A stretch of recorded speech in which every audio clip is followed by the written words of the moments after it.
Jy ken mos daardie oomblik, wanneer die lig skielik aangaan. Skielik maak iets net meer sin. Skielik val die stukke van die legkaart bymekaar en skielik sien jy meer as wat jy vroeër kon sien.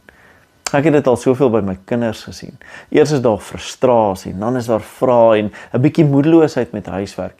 En dan skielik wanneer die lig aangaan, kom daar die oomblik van, aha, dit is wat gebeur en nou verstaan ek meer.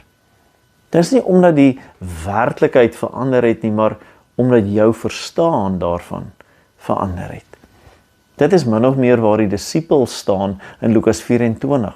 Jesus staan as die opgestane Here by hulle. En wat doen hy? Hy gee nie net vir hulle 'n bewys nie. Hy maak nie net 'n wonderteken voor hulle oë oop nie. Nee, hy doen iets baie groter en dieper. Toe open hy hulle verstand om die skrif te verstaan. Dit is so mooi.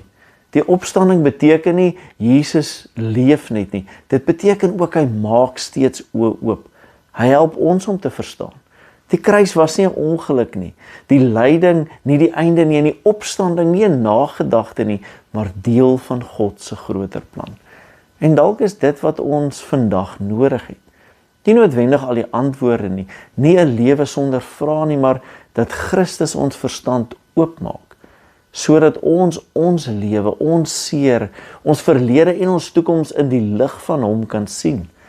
Soos Ferdinand Duys dit so treffend sê, God is nie net anderkant die lyding en die dood nie, hy is deur dit. Dit beteken Jesus het nie net die dood oorwin nie, hy het deur dit gegaan, maar hy bly nie daar nie. En daarom hoef jy ook nie daar te bly nie. Dit is waarom 1 Petrus ook sê, ons geloof en hoop is op God gerig. Nie op hoe maklik dinge is nie op hoe vinnig antwoorde kom nie, maar op God, wat aan Christus deur die donker gegaan het en nou lig gee, sodat ons anders kan sien.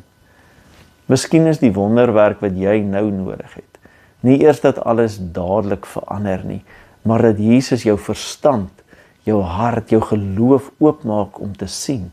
Hy is hier, hy was daar en hy gaan jou verder neem. Mag jy hom toelaat om jou verstand oop te maak en mag jy jou pad sien in sy lig.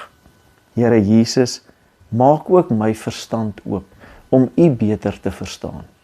Leer my om my lewe in die lig van U kruis en opstanding te sien en gee my hoop waar ek verward is en geloof waar ek nog sukkel om te verstaan.